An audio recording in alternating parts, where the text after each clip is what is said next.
Asibingeleke abangcwele nantambama egameni likaJesu. Siyambonga uNkulunkulu bazalwane. Kunentshumayelo nje emfushane engifisa ukuyidlulisa kulesi sikhathi. Sisazoqhubeka ngokufunda ukubuya kwenkosi, but ke uNkulunkulu usenzele inceba, usenzele umusa. Inceba umbuyazi sikhulume kakhulu ngendaba yokubuya kaJesu. Kusho ukuthi thina izinto esizoyithinta mhlambe zizoba imbalwa, kodwa ke la sikhuluma abazalwane ngentshumayelo noma ngendaba uJesu eke athinteka kuyona lapha kuMatthew chapter 21. Ngifuna ukufunda kafushane ngisuke kuverse 1. Emva kwalokho uJesu wabuya wazibonakalisa kubafundi bakhe ngasolwandle lwaseTiberiya, wazibonisa kanje: kwakukhona ndawonye uSimon Petro noThomas othe uDidimi noNathaniel waseKhana laseGalile nabakaZebedewu nabanye ababili kubafundi bakhe. uSimon Petro wathi kubo, "Ngiya kodoba." Bathi kuye, "Nathi sihamba nawe." Base bephuma bangena emkhunjini, kepha ngalobo busuku ababambanga lutho. Kuthe sekusa uJesu wayemegwini, kepha abafundi babengazi ukuthi nguJesu. uJesu wathi kubo, "Bantwana, aninakho ukudla?" Bamphendula bathi, "Qha." Wayesethi kubo, "Phonsani inethi ngakwesokunene somkhumbi, niza kuthola." Base bephonsa, ababe besaba namandla okulidonsa ngenxa yobuningi bezinhlanzi. Khona lo mfundi uJesu amthandayo wathi kuPetro, "Yinkosi." uSimon Petro kuzwa ukuthi inkosi wagqoka ngokuba wayihambaze waziphonsa elwandle. Kepha abanye abafundi beza ngesikepe ngoba babengekude nenhlabathi, kepha kungathi izingalo ezingama200. Badonsa inethi lezinhlanzi. Labazalwane, ngifisa ukukhuluma kakhulu ngokusebenza kukaJesu noma ngoJesu esebenzisa umuntu.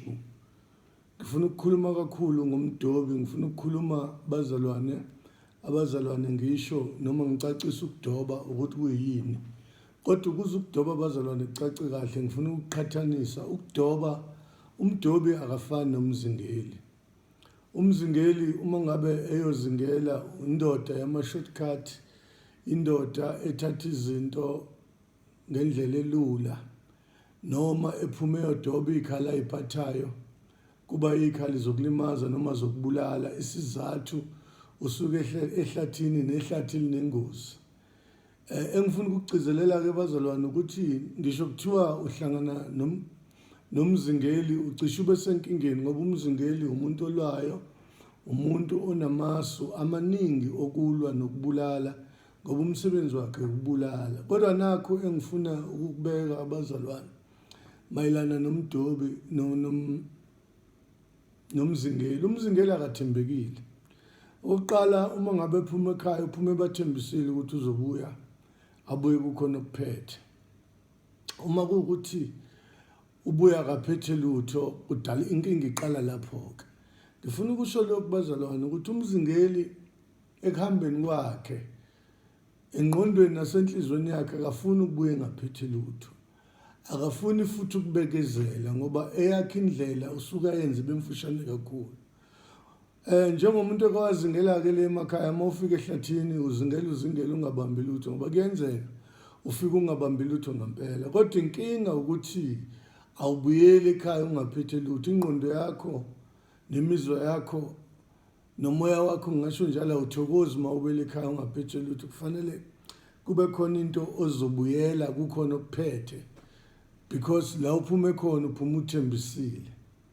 Umzingeli-ke mehlangana nenyamazane uyayibulala ukuze abuyele nayo ekhaya. Maye ngatholanga lutho-ke, nansi inkinga. Uma ehlangana nembuzi noma ehlangana nemvu, uyayibulala ayihlinze, afike nayo ekhaya eseyihlinzile ukuze bengaboni ukuthi imvu le ayibambile. Isizathu bazalwane, amaqhinga umuntu ozingelayo, amaqhinga omuntu uthatha ama-shortcut, amaqhinga umuntu okhatha amakhona uma ngabe enza into. Okusho ukuthi umuntu ozingelayo uyisela nokuba yisela. okunye ningulube uyibamba ibulale because yena usuke efuna ukuthi abuyele ekhaya ephethe akuphethe ngoba uthembisile wathi uzobuya notho. Bayazi laba bangakithi le kaZulu ukuthi khona inyama ekuthiwa umnandi epholile. Umnandi epholile bazalwane inkawu. Uma ngabe umzingele uzingela ephuma engabambanga ebona inkawu usabona inyamazane yena yaqala kanjalo inkawu ukuthi idliwe kwaze yanikwa igama kwathi umnandi epholile kodwa moyibukisisa kahle inkawu akuyona into efanele ukudliwa. Kwala noma inkawu isikhala iveza ikhamubi isithi yancelisa uma umzingele seyibonile uyayibulala ngoba kufanele ekhaya abuyele nalokho athe uzobuyela nakho noma inhliziyo yakhe nengqondo yakhe namasu okuzingela kwakhe amtshela ukuthi kufanele abuyele kukhona into ayiphethe ekhaya.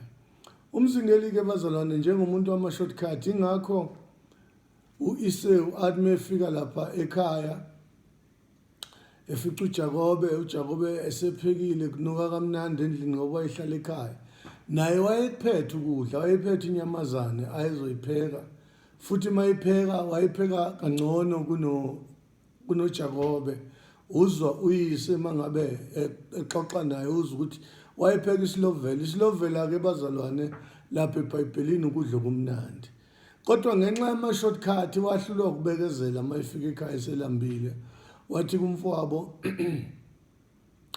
lisiza ungipha ukudla uthi lo uzonginikani uthi hayi ngakunika ngishifo lobuzibulo bami ngenxa ukuthi uJakobe vele kwakuyiqili wayesevele emtrigile ukuthi mangabe kunika ukudla phela kusho ukuthi kuzokunika ubuzibulo bakho kwamnika ngempela isizathu bazalwane ekuzingeleni njalo ma uzingela uhlala ufuna ukukhatha amakhono uhlala ufuna ama shortcut uhlala ufuna indlela elula uhlala ufuna indlela ebanzi kanti uthe uJesu indlela ebanzi baningi abahamba ngayo iya ekubhujisweni. So bazalwane siyagcizelela ke la ukuthi abazalwane bezwe ukuthi sisaxoxa sisakhuluma ngifuna uqaphele indaba yomdubi.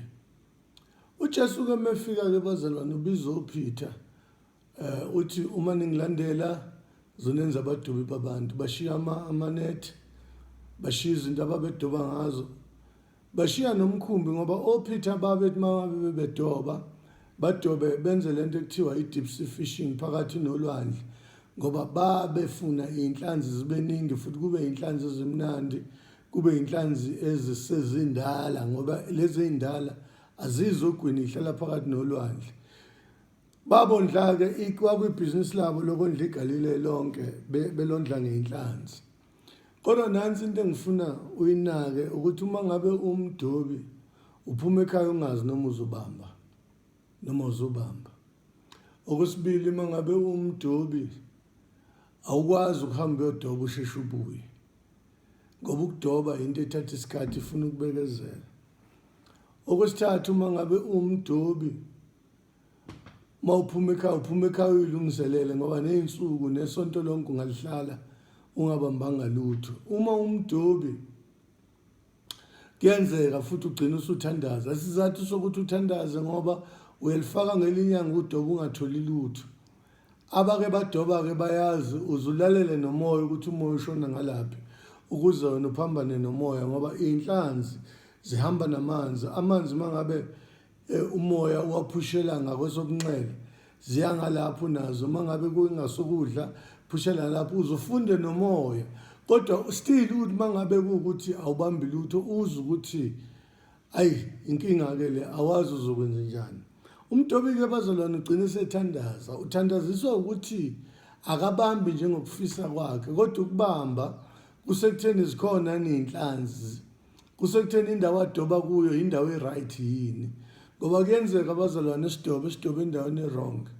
So ke umdobi bazalwane kuyenzeka futhi athi uyadoba abamba inhlanzi esencane lokho kuthiwa i-baby fish okusho ukuthi ufish usuke usamncane maye bamba i-baby fish bazalwane uyayikhipha odobeni ayibuyisele ngoba ufuna ukuthi ikhule ibe inhlanzi endala akezili ukuzodestroya kodwa uzobamba inhlanzi ezilungele ukubanjwa inhlanzi ezilungele ukudliwa inhlanzi eseziredi. So nalabazalwane ke bafika uJesu ufika kubona sebedoba ubusuku bonke. Lithi iBhayibheli lithe sekusa wayemegwini abafundi bengazi ukuthi inguJesu. uJesu wathi kubo, bantwana ninakho ukudla na? Bamphendula bathi qha. Wayesethi kubo, phonsani inethi ngakosokunene somkhumbi nizakuthola. Base bephonsa. Ababe besesaba ngamandla, babesaba namandla okulidonsa inethi ngenxa yobuningi beyinhlanzi. Ngifuna ukusho lokhu bazalwane ukuthi ngale mawufunda eqaleni encwadini kaJohane lithi iBhayibheli wafika wathi uJesu ubona fakana amanethi enajule. Fakana amanethi ajule. Waphinde wayikhomba futhi indawo wathi ithanda ukuhamba kancane bese nifaka amanethi. Bemane wafaka bese niwafaka jule. Ngiyathanda bazalwane ukuthi ngixoxe uJesu umekhuluma ngokumkhonza ukhuluma ngokuthi amanethi afakwa jule. Lokhu kusho ukuthini bazalwane? Kusho ukuthi othandazayo akafaka amanethi ajule. Odumisayo akadumise amanethi ajule. Oshumayelayo akashumayela amanethi ajule. Amen bazalwane. Noprofetayo kube njalo, novangelayo kuze kube nonikelayo bazalwane. Ningathathwa ama-shortcut ngoba inkosi yethu ifuna into yethu ijule. Ifuna bazalwane izinto zethu siyilande kujuleni. Ifuna izinto zethu siyilande la kusho khona yona, hayi siyibonele thina. Engifuna ukugcizelela ke bazalwane uthi uJesu phonsana amanethi ngakosokunene somkhumbi. Bebeke bawaphonsa, bebeke bawafaka kodwa bebengazange bawafake ngakosokunene. Isithi inkosi ke fakani ngakosokunene. Lithi iBhayibheli sebefakile babamba baze bahluleka ukudonsa. Baze balekelelana noma balekelelwa abanye. Isizathu bazalwane yilesi: konke sikwenzayo inkosi ingekho phakathi kwethu, konke sikwenzayo inkosi singazange siyithinte bazalwane, akuyoba impumelelo. Zikhona izinto esingayibona ngathi ziyaphumelela kanti ayiveli enkosini. Zikhona izinto esingayibona ngathi zinhle kanti ayiveli enkosini. Kodwa inkosi namhlanje sisakhuleka bazalwane kulesikhathi esinzima ithi fakana amanethi enu. Wafaka enajule niwafake ngasokunene. Ningafaki la nicabanga khona nini ukuthi kuhamba kahle, kodwa nifake njengoba kusho mina. Wathi uPeter ke inkosi sizokwenza njengoba ushilo. Uma sebenzile babamba amanethi bahlulwa nakuyidonsa inhlanzi. Ngifuna ukusho lokhu bazalwane ukuthi lento yokudoba, umdobi umuntu obekezelayo, umdobi umuntu okhulekayo, umdobi umuntu onesineke. Khona into eshiwo uJesu mawufunda lapha encwadini kaMateyu chapter 17. Kufika abaqoqi bemali yethempeli bafika bathi kubafundi bakaJesu, umfundisi wenu imali yethempeli akayikhokhi. Umfundisi wenu sesimbonile ukuthi akazenzi izinto ezifanele. Bathi abafundi bephendula nabo bangazi bathi hayi uyayikhokha. uJesu ebezwa wayesethi cha Peter, abantu bayithatha kobani intela bathi uyithatha kubafo. Wayesethi lalela-ke Peter, ukuze singalokho siphikisana nalamadoda, ngicela wenze into eyodwa, hamba uyolwandle ufike udobe. Uma udoba lapha uzobamba inhlanzi, uma usuyibambile uyivule umlomo. Uma uyivula umlomo kuzophuma imali, uhamba ufike uthelele nami. Isizathu bazalwane ukuthi uPeter aphinde athunywe ukuthi ayodoba. Bayakhumbula abazalwane ukuthi uPeter wayengasena phela umdobi, wayesomshumalo wendaba zikaNkulunkulu, wayesomdobi wabantu. Ngoba uthe uJesu, uma ngabe ukuthi uyangilandela ngizokwenza umdobi wabantu. So ke uthi uJesu akabuyele ekudobeni, mefika lapha ekudobeni uzofika adobe, abambe inhlanzi, ayivule emlonyeni, akhiphe imali. Mayisekhiphile le mali athelele noJesu. Lokhu kusho ukuthini bazalwane? Kusho ukuthi uJesu le ndaba yokudoba wayebhekile futhi eyinakile, wayebhekile kakhulu ukuthi izophumelelisa umsebenzi. Nangesikhathi uPeter ehamba eyodoba wayazi uJesu ukuthi uPeter usefundile ukudoba, uyazi ukuthi uma udoba ngoba kusho inkosi, lokho kusho ukudoba kuyenzeka. Uma udoba ngoba uthunywe inkosi ubuya nayo inhlanzi. uma udoba ngoba uthunywe inkosi uzobuya nenhlanzi ozoyivula emlonyeni esiswini ukhiphe kuyona imali uthele.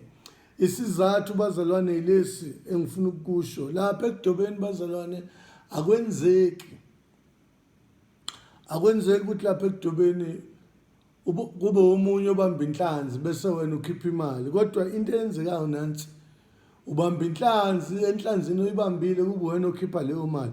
Kusho ukuthi bazalwane ukudoba kunomvuzo, kusho ukuthi bazalwane ukukhonza uNkulunkulu njengokudoba kunesithelo. Kusho ukuthi bazalwane ukukhonza uNkulunkulu njengokudoba sibekezela, sikhuleka, silinda uNkulunkulu ukuthi asithwale ekudobeni kwethu. Kunomvuzo, kunesibusiso, kunanezithelo, kunanempendulo bazalwane. Ngiyafuna ukusho ukuthi bazalwane sisakhuleka enhlizweni yami ukuthi angithi asikhuleke njengabadobi, asikhuleke njengoba uJesu asho wathi fakani amanetheni ngakwesokunene somkhumbi, uma seniwafakile bese niwafaka jule, ukuze bazalwane sibuye nempendulo, ukuze sibuye nesibusiso, ukuze sibuye nezithelo, ukuze bazalwane singakhathi amakhona kodwa senze njengoba uNkulunkulu eshilo. So enhlizweni yami ke bazalwane ukuthi angithi sisakhuleka asikhuleke njengabadobi. Oh Jesus, angixoxa nabanye abazalwane ngathi mina abazalwane bake babeke bathi thandazana u3 days, nithandaze ngempela nizile ukudla. Uthola ukuthi u2 days mhlambe no-half noma ne3/4 yosuku akuzwakali lutho noNkulunkulu awumuzwa, kodwa kothi ngesikhathi usuku lwesithathu seliphela uzwe ngathi inkosi iqala ukuhamba nawe, uzwe ngathi inkosi iqala ukuma nawe, uzwe ngathi inkosi iqala ukukuhola emkhulekweni, uzwe usuzubulula nokulamba ungasakuzwa, nokuphelelwa amandla ungasakuzwa, engathi ungazi ukuthi bazalwane siyacela ukuthi ukukhuleka kuqhubeke kungami kulo 3 days isivumelene ngawo. Isizathu bazalwane yilesi sokuthi inkosi isuke isibonile ukuthi usufike ejuleni, usufika lapho amanetha akhe ejula, usufika lapho khona umoya ongcwele ekuhola. Isign leyo yokuthi bazalwane uma sikhuleka fanele sikhuleke njengabadobi, singazi ukuthi inhlanzi soyibamba nini, kodwa sithi siyobuya noma siyonqamula ukukhuleka kwethu mhla inhlanzi yabuya noma mhla inhlanzi sayithola, mhla inhlanzi bazalwane yaba sezandleni zethu. Namanje sisakhuleka kuthi angithi bazalwane asikhulekeni sijule, asikhulekeni sifaka amanetha ethu ejule, asikhulekeni bazalwane sijule kuKristu uJesu size sibuye nempendulo. Bazalwane kusho ukuthi umgomo wethu kube ukubuya nempendulo, kungabi ukuthi sizoyibekela izinsuku. Kungenzeka bazalwane u21 days anganeli ukuthi ngempela sifike lapho inkosi ifuna khona, kodwa bazalwane sifisa kungenzeka futhi athi 21 days engakapheli noma siphakathi nendlela sizwe inkosi yethu ibuyisa impendulo. So ke bazalwane sigcizelela lapho ukuthi bantwana bakaNkulunkulu sisakhuleka, sisakhala uNkulunkulu, sisamnxusa uNkulunkulu, sinxusa umusa wakhe. Bazalwane sifaka amanetha ethu ejule size sizwe inkosi ihamba nathi, sizwe inkosi siphendula. Siyabonga egameni likaJesu, amen.